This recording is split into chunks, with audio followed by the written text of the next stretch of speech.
What's up, guys? It's Wally, and today we're going to be doing another Rental Roulette video.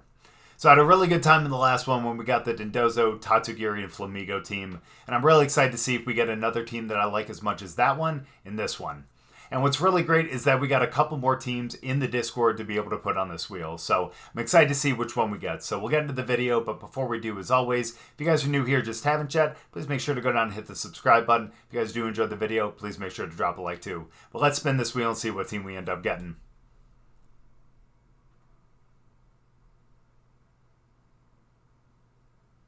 All right, we got 330 COP. So let's see what team we end up getting. And also, if I'm being completely honest with you guys, I ended up recording this video a little while ago. And by a little while ago, I mean like 2 hours ago. And when I went to go end up editing the video, I realized that my microphone was completely muted the whole time. So just to kind of show you, see, there's me in the corner right there actually talking as if you guys can actually hear me. But you guys can't. But you can see me here actually putting in the team. You guys will see, the kind of team right here. So this is one that we actually got from Absol again. He ended up putting, I think, like 5 teams in there. So out of like the 7, we got the one last time. So 4 left. So kind of makes sense that we ended up getting one. But either way, this is a really cool team. It was a lot of fun to end up using. What's really cool about it is that you have like 3 different, like 2 Pokemon cores here. You have Murkrow and Gholdengo, which is nice because Murkrow has Haze, so you'll be able to haze away the stat drops from the Make It Rain, as well as being able to obviously deal with like Dondozo, Tatsugiri. Aside from that too, it does have Perish Song, which is interesting. Didn't end up using it, but it's still nice to have on there. Foul Play is nice because you end up using obviously the attack stat of the person that you're attacking, or Pokemon that you're attacking, to be able to determine the damage output, and then of course Tailwind as well. Gholdengo does have an Air Balloon, so it's not going to get hit by a ground attack on the first turn. And then of course we have Make It Rain, Shadow Ball, and Focus Blast on here as well. The second core was Maushold and Annihilape. Obviously we all know about Beat Up and Rage Fist. This one doesn't have Beat Up, but Maushold is actually really cool because it does have the Flying Terra, and it does have Aerial Ace as well. And since it does have Technician, Aerial Ace does fall within that 0 to 60 power. Or, well, obviously, lower than 60 power to be able to get that boost from Technician. So you're getting the Aerial Ace, which I believe is either 50 or 60 attack. Or 50, 60 power, and be able to get that as a Technician boost, which is that 50%, as well as getting the stab with the flying, I think is really cool too. Obviously, you got Pop Bomb as well, and Follow Me for some support. Annihilape does have Defiant and Lumberry to make sure that you don't get put to sleep or get burnt, at least once on the first one. We also do have the Electric Terror as well, so that Thunder Punch will become a stab as well. But last but not least, the one that I thought was most fun was the Froslass Krookodile. So the cool thing about this is that Froslass does have Frost Breath, which is nice because that ends up hitting for a crit every time. And Krookodile does have Anger Point, which means that anytime it is hit with a critical hit, it does raise its attack all 6 stages and pretty much maxes out. So that makes Krookodile an extremely strong attacker. And then, of course, since we do have the Ice Terror on Krookodile as well, it does take advantage of the defense boost that you end up getting from having the Snow Up with Snowscape. Also, with Froslass, you do have Aurora Veil as well, so you can make it so that Krookodile, even though, there are some fire Pokemon out there, and rock types and type like that might be able to knock out Krookodile as like an ice type even.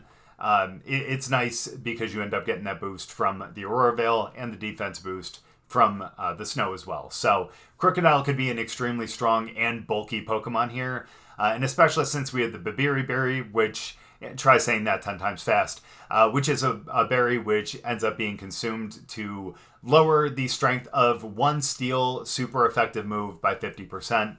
So if we do end up getting hit with a steel move when we are an ice type, foreshadowing, then we do end up eating the Babiri Berry, and we do end up lowering that damage. So Krookodile does end up staying out there for a little bit longer. So those are our 3 cores there, and these are some really great battles. So let's get into them. Let me start playing these so you can see them. I'll kind of commentate a little bit just so you guys can kind of figure out where my head was at, because, again, you know, I wish I wouldn't have muted my microphone, but unfortunately I did, and I'm just going to have to deal with that, unfortunately. But so with this first one, obviously this one looked like a typical like Perish Trap team. So I really wanted to go with Murkrow and Gholdengo. Obviously, when you have the two fairy types out there with Screamtail and Fluttermane, you do have you have the two fairy types. So to be able to have a steel type and a steel spread move is really nice. Also, with Gothitelle out there, we do have a ghost type in Gholdengo, so we're not going to get faked out and shadow tagged, you know, and all that kind of stuff. So, and then the two in the back were obviously Froslass and Krookodile as well. But you'll kind of see what happens here. But either way, they ended up leading Gothitelle and Fluttermane, obviously. I hate to be this type of Pokemon player in this game, but with this, you know, obviously I was a little afraid of being faked out with Murkrow, but it's not like we really had Protect or anything like that, and we really needed Murkrow to stay out there. So we ended up going with the Tailwind just in case we didn't get faked out, and then with Gholdengo, just because, you know, obviously with any Fairy type move, we're going to end up resisting that. But with the Shadow Ball, since we are a Ghost type as well, that would be super effective into Gholdengo if we didn't Terrastalize. So in order to get the extra, the 2x stab with the Steel, and to be able to avoid the super effective move with the Shadow Ball into Gholdengo, we ended up going with the Make It Rain. Obviously they didn't go for the Fake Out, thankfully for us, so they ended up bringing out Amoonguss. So we ended up Terrastalizing here, as did they. And we ended up going with the Make It Rain. So they ended up going into Fairy here. I'll be honest with you, I think it's mainly because my Fluttermane is a Fire Terra. I think I was a little afraid of that, and then obviously with the Make It Rain, I'm like, oh no, we're not going to be able to KO this thing, are we? So I was a little afraid of that, but thankfully it was just Fairy type. So we Terrastalize, obviously, into Steel here. I don't want to give away anything in the battle, obviously, so I'll kind of wait to, you know, commentate till, you know, things happen. So obviously we got the Tailwind here, which is nice because we didn't get faked out. We get our Make It Rain, which obviously brings Fluttermane down to its Sash, and it actually picked up some pretty good damage over on Amoonguss too. So obviously we have the Sash here. We were faster, obviously, thankfully, because we had Tailwind. They ended up going for the Shadow Ball, which again was something that I was extremely afraid of to, you know, kind of begin with. Obviously, that would have ended up KOing if we didn't end up Terrastalizing, so I'm glad that we ended up doing that. Obviously, Gholdengo needs to be as strong as possible, so we had to haze away that -1 in the special attack. And because we would know, or pardon me, because we knew that we would be able to pick up the KO over on Amoonguss with a full strength Make It Rain again, we ended up going with that after the haze. And obviously, as you saw, they ended up protecting with Fluttermane. Here comes the Make It Rain. Obviously goes into the Protect, unfortunately. And now, thankfully for us, we say goodbye to Amoonguss. Because, unfortunately for us, that would be a little scary if that thing stayed out there. Mainly because Murkrow would ended up getting put to sleep because you can't status Gholdengo. So with Murkrow, if that got put to sleep, we wouldn't have been able to do the haze. So here, obviously, they ended up bringing out Gothitelle again, which again is scary because I thought that we were going to end up getting faked out. So with this one, again, we already had Tailwind up.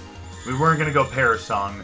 I should have ended up going Haze, I would imagine, only because we would have been able to obviously haze away the -1. But again, getting faked out, I think, is a little scary. So we ended up going something a little riskier, I think.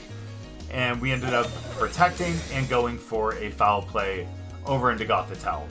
So the good thing here is they ended up faking out into the wrong slot. We ended up protecting, so we weren't going to get the steal move, obviously. We ended up getting the foul play, which actually picked up a good amount of damage on a Pokemon that is not a physical attacker. That's great. The Shadow Ball ended up getting blocked because they thought they were going to get the fake out. And we're back to essentially us being +1 on that turn.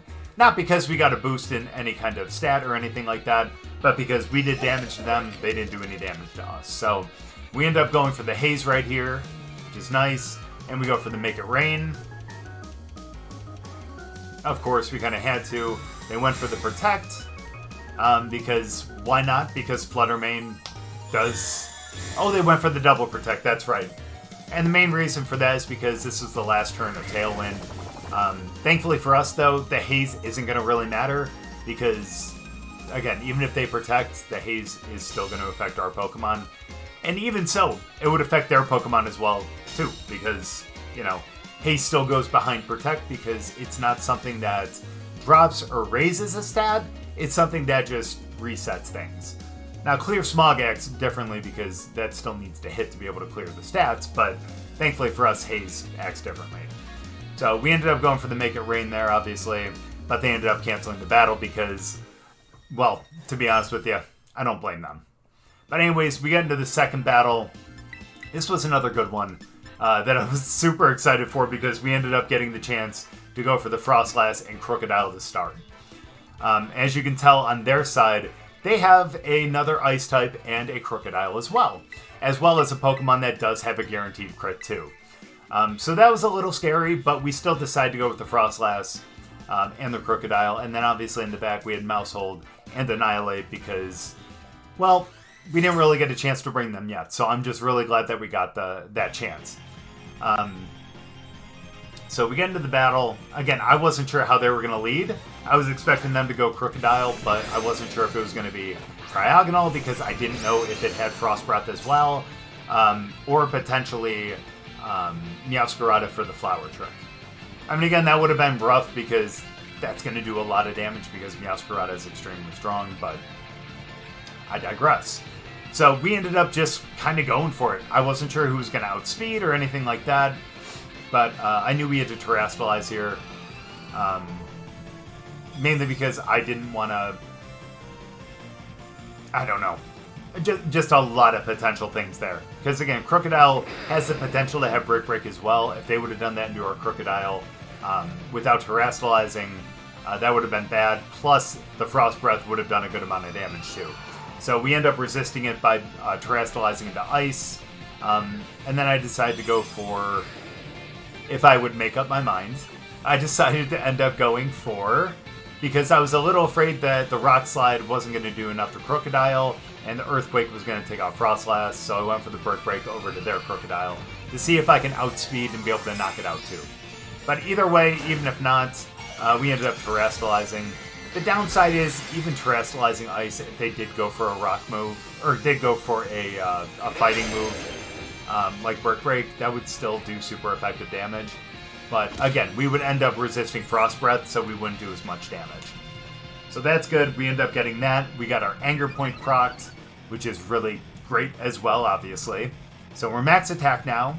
They end up going for the same thing, but they didn't Terrestrialize. And you can tell right there the difference, the big difference in how much damage that did. Now, right now, it's basically just a speed contest. Who outspeeds? Thankfully, we did. We end up knocking out with the Brick Break. So, as you can tell, we end up winning on the first turn, which is really awesome. We're still max attack, which is great. They have Cryogonal out there, which truly I'm not extremely scared of. But they do come out with Roaring Moon next, which is a little scary because Roaring Moon, especially activating its photosynthesis with the booster energy and getting it up speed, means that, well, we're kind of in a little bit of trouble because there's no way we're going to outspeed. Either way, Cryogonal would outspeed us too, so we end up setting up for Snowscape and going for the Protect. The main reason for that, and thankfully for us, Roaring Moon ended up protecting too, but the main reason for that was because we would end up upping our defense because we're an Ice type now. Now, if we're able to put up the Snow, again, we're able to up our defense by 50%. And so Roaring Moon, which is a pretty strong physical attacker, we end up kind of tanking their moves a little bit better. And not just that, well, even though we end up getting the Icy Wind into Froslass, and that does mean that, we are a little bit slower now, at least Icy Wind does get disabled there. And we are able to, even though I did kind of want to go for the Frost Breath up into Roaring Moon, I was a little afraid of a potential Terra there. So we ended up, as you can see, our fears are kind of warranted there. But we ended up going for the Aurora Veil to make us even bulkier. So again, we already have the 50% boost in our defense because of the snow that's up, and now with the Aurora Veil, we're going to be boosted even more. They end up going for the Iron Head, which, again, I said foreshadowing with the Babiri Berry. We end up getting that right there. And look at how much damage that, doesn't do.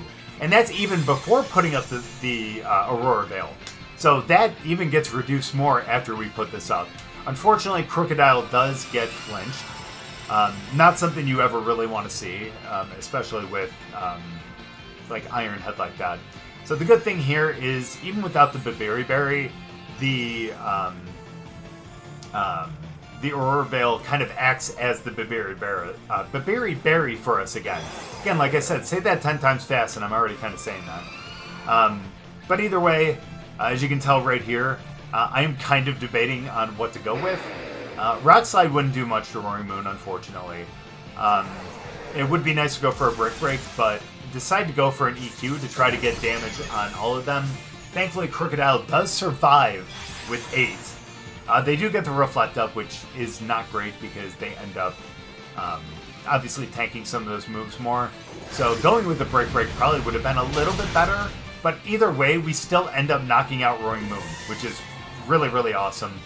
I totally forgot that Cryogonal ended up getting Levitate, which is extremely unfortunate because then I could have definitely gone for the Brick Break, broken the screens, and still done the same thing to Roaring Moon, But either way, we still did that. And the main reason why I forgot about that was because it's Cryogonal, But either way, they end up sending out Arcanine, and by that I just mean it's not a Pokemon that's used often, so I don't really remember its abilities very well. There's so many other ones to remember that's one that kind of slips through the cracks.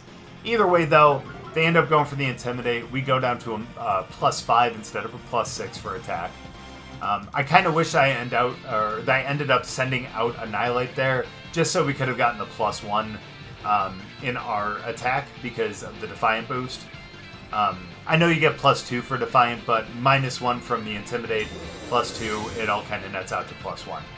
So thankfully, Krookodile ends up protecting here. Maushold goes for the Pop Bomb on Arcanine.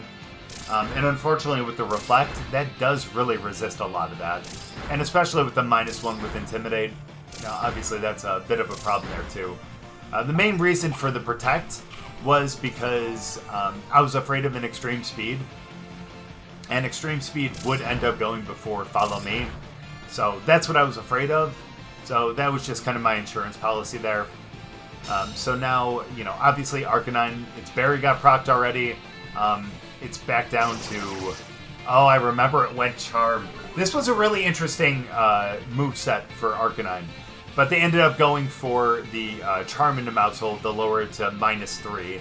Which means that Pop Bomb ain't going to do too much. So now, at this point, at -3 with Maushold, we decided to end up kind of using it with Pop Bomb again because I was a little afraid of, again, just the an Extreme Speed. So that's why we ended up kind of going into Annihilape here. Plus, now that Cryogonal ended up having Icy Wind that's no longer disabled, I thought that maybe they were going to go with an Icy Wind. That way we would end up getting our Defiant proc, and we would be at +2 instead of just a +1 with the Intimidate. So we got the Pop Bomb first, which was really, really nice. We end up getting Arcanine all the way down to the yellow, almost the red, which is nice. We got the Icy Wind here, which is great because Maushold tanks it, so does Annihilape. Our speed does go down, which, obviously isn't ideal, but we do get that Defiant boost, so now we're +2. They did go Flamethrower, and that's what I mean by the interesting set. I wasn't really expecting a special Arcanine there, so that was pretty cool, not gonna lie. But either way, we end up going now for full support with Maushold. We go with the Follow Me, and now I actually really just kind of wanted to take out Arcanine. I think mainly because, especially Cryogonal as more the screen setter, and with Icy Wind, and I guess with Frost Breath as well, I wasn't really expecting it to be much of a threat to Annihilape. So we ended up taking out Arcanine here. So we went, obviously, with the Follow Me. We ended up taking out Arcanine here. My bad, I'm sorry, I forget they go first. So we got the Frost Breath. Almost actually knocked out Maushold. We got our Rage Fist. We end up knocking out Arcanine, which is cool because even at -1 with our speed, we still ended up outspeeding Arcanine, which is really, really cool. So now our Aurora Veil ended up wearing off, unfortunately, but at this point, it really doesn't matter because all that's left is Cryogonal. So all we really have to do here, because again, all they have to do is really just kind of go for, what, a Frost Breath, and to be able to take out Maushold, or they can do one into Annihilape, but it really wasn't going to KO. So Maushold gets knocked out here. We do end up proccing the Defiant one more time, which means that even though we are -2 in our speed, we are +4 in our attack. And we've been, oh, that's right, we went, pardon me, close combat. I was thinking Rage Fist. We'll go close combat. That's obviously going to knock out Stab, 120 power, and it's super effective. So obviously, really good damage there, and a really, really good game. So game 3, we ended up going out kind of with the same strategy, except minus Maushold and Annihilape. So we ended up starting with Froslass and Krookodile, hoping to kind of go with that same strategy. I was a little worried because of the fake out from Iron Hands, as well as a couple other things with Bundle and Flutter Mane, but for that reason, with Bundle and Flutter Mane, we ended up having Murkrow and Gholdengo in the back. That way we can kind of obviously get the super effective special damage on Iron Bundle and be able to get the super effective damage over on Flutter Mane as well. So that was kind of our plan there, but I really wanted to start off with Krookodile and Froslass again. Now, one of the things that I was most afraid of ended up coming out here first. Obviously, we have Iron Bundle here, and we have Flutter Mane. They did end up getting their speed boosted with the Quark Drive, but, you know, even facing adversity, we still, you know, decided to go for it. We end up going for the Frost Breath as well as the Terrestrialization, and we ended up going for a Rock Slide because even though Bundle is a really strong physical defender, Rock Slide would be super effective on it, and if we are +6, it's still going to do a lot of damage, and we know it's not holding the Sash. Plus, with Flutter Mane, obviously it's not a great physical defender, so anything that goes over there is going to do a lot of damage, but if you consider it's going to be a +6, yeah, that's a lot of damage. So that was kind of the thought process right there. We end up terrestrializing right here. They don't end up terrestrializing themselves. I remember that, because I know they had to do that a little bit later. They went for the Icy Wind to end up slowing us down. Froslass takes a little bit, same with Krookodile. The one scary thing here, unfortunately though, is the fact that they go next and the Shadow Ball ends up going into Froslass and taking it out. Which means that now, unfortunately, you know, we don't really have a move, or don't have a Pokemon that's going to be able to proc the Anger Point. So we are kind of naked out there with Krookodile. No Froslass. Obviously you can see not a ton of damage, but we do go out with Gholdengo next. It does have Air Balloon, obviously. We do end up going for... Yeah, we ended up going for a Make It Rain, and then... Did we do that? No, we decided not to. I think we ended up backing out. Yeah, because I think we ended up going for Protect because I wanted to preserve Gholdengo. That way Murkrow could come out and we could take advantage of the Make It Rain and the Haze. But instead we ended up going for the Protect and the Earthquake because we know we're, again, a pretty strong physical attacker. You know? Even though that last move didn't really show that. But either way, that doesn't matter. That's not the point. they ended up taking out Flutter main here, which actually really helped us. I'm glad that Gholdengo ended up kind of scaring them away. But then they ended up bringing out Dondozo.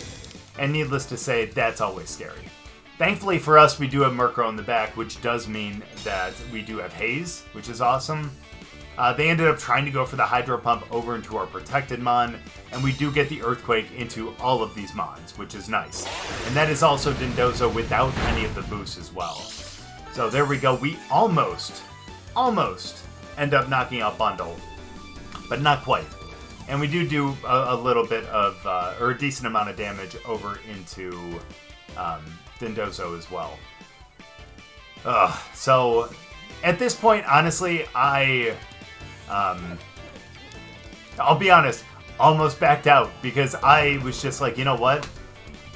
I don't think there's a chance we end up winning this, especially without the Anger Point proc and Krookodile already using the Terra, so we can't get the 2x stab with the Make It Rain, but we still ended up kind of going for that. I really wanted to end up going to try to do a move over into Iron Bundle there because I wanted to knock it out.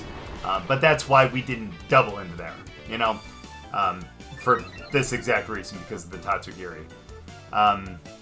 Again, with this one, I was a little worried with Krookodile, mainly because, again, like, it's a good Mon, but I should have kept a Pokemon out there just to kind of, you know, make sure that Murkrow actually had a partner out there too.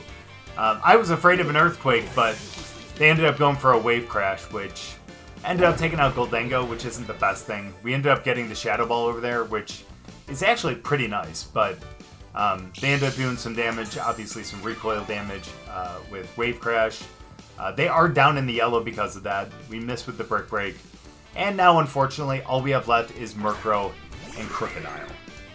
Now, at this point, again, a little worried, but we do have Haze, which is really nice, and we can end up removing all of those stats. I was thinking about Foul Play there, but with Foul Play, like, their damage, or their,